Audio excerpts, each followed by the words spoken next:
Assalamualaikum warahmatullahi wabarakatuh. Perkenalkan, saya Rina Mela dari kelas M255. Di sini saya akan menjelaskan penjelasan tentang proses morfomis. Proses morfomis adalah proses pembentukan kata dari satuan bahasa terkecil yang disebut morfem. Morfem sendiri merupakan satuan bahasa yang memiliki makna baik berdiri sendiri maupun tidak.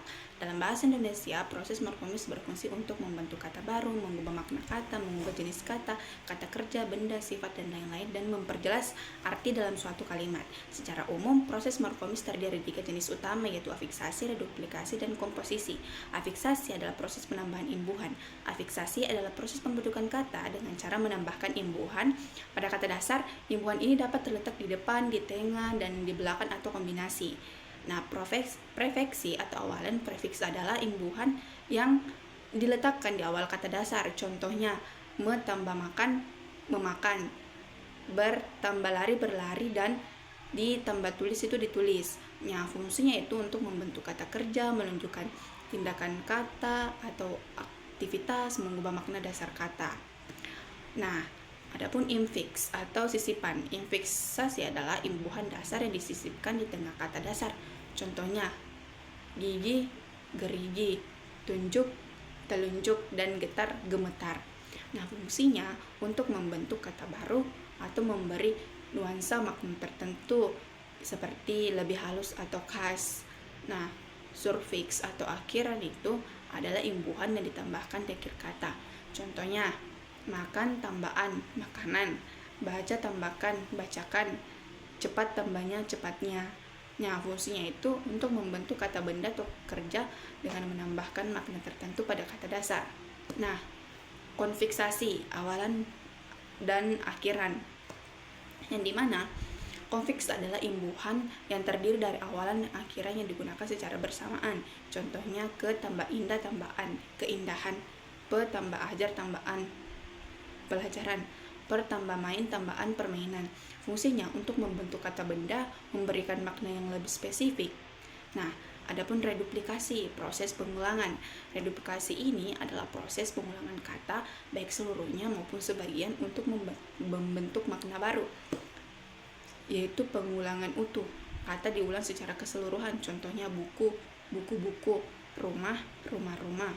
Fungsinya menyatakan jam atau banyak dengan menunjukkan variasi. Nah, pengulangan hanya sebagian kata yang diulangi. Contohnya, laki, lelaki, atau laki-laki, tamu, tetamu. Nah, fungsinya itu untuk membentuk kata baru dan memberikan makna khusus. Nah, adapun pengulangan dengan perubahan bunyi. Pengulangan yang disertai perubahan bunyi pada kata. Contohnya, sayur, sayur mayur, lauk, lauk pauk. Nah, fungsinya untuk memberikan variasi makna dan membuat kata lebih ekspresif. Nah, adapun komposisi atau pemujamukan. Komposisi adalah proses penggabungan dua kata atau lebih untuk membentuk kata baru yang memiliki makna khusus.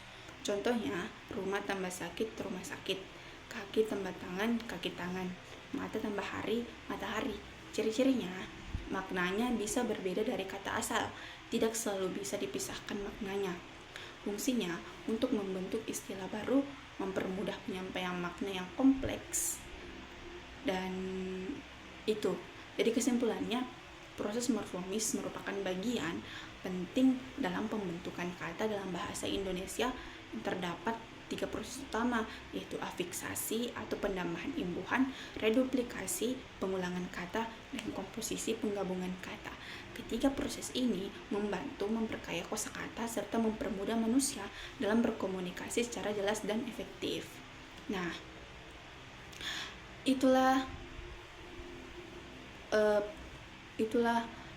dengan memahami proses morfomis, kita dapat mengetahui bagaimana suatu kata terbentuk dan bagaimana maknanya berkembang. Hal ini sangat penting dalam pembelajaran bahasa Indonesia agar kita dapat menggunakan kata dengan tepat dan benar. Baik, itu dari saya. Saya ucapkan wassalamualaikum warahmatullahi wabarakatuh.